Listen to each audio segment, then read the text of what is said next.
Sasa mimi ngoja niwaulize ndugu zangu, wengine watani zangu wako. Nimekuja kwa ajili ya shughuli ya magereza. Hizi shida zote, najua kila moja na shida yake.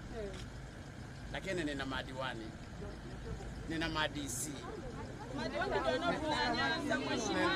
Sikilizeni basi. Nina diwani, nina mwenyekiti wa kijiji, nina mbunge. Hapa hamna mbunge.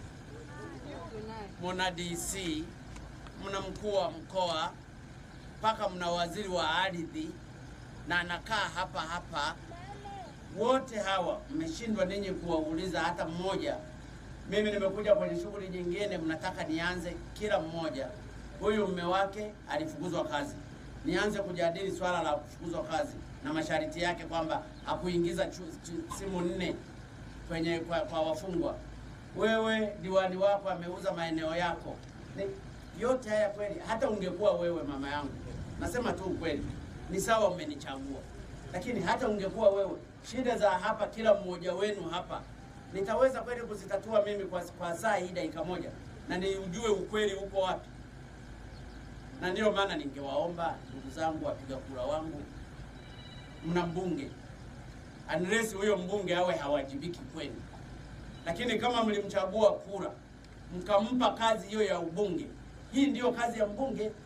Na kazi ya mbunge ataenda kwa RC, anaweza akaenda kwa waziri Lukuvi, anaweza akaenda kwa mtu yoyote, na bado pia anaweza akauliza hata swali bungeni. Unajua tunapokuja kuomba kura, jukumu lake kubwa ni kuwatumikia watu na kuwasikiliza shida zenu. Ndio maana mimi nimesimama hapa kuja kuwasikiliza.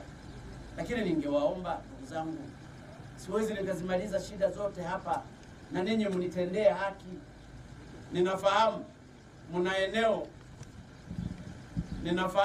eneo, nasikia mnazulumiwa huko. Na saa nyingine mnaenda na watu wengine wanaenda na mapanga kutaka kuwakata watu, ndio hilo eneo. Basi viongozi wapo, ninajua hapa nina waziri. Akamweleze waziri wa ardhi aje asikilize shida zenu. Lakini nilifikiri mbunge wenu hili angekuwa amelifikisha. Mmenielewa? Na kama hayo kweli anayauza diwani au wanauza jiji, saa nyingine haya yangeweza yakajadiliwa katika ground nzuri hiyo. Lakini nimewasikia wewe mama wafunguo mume wako aliyeibiwa na akafukuzwa. Mambo ya majeshi yana sheria zake.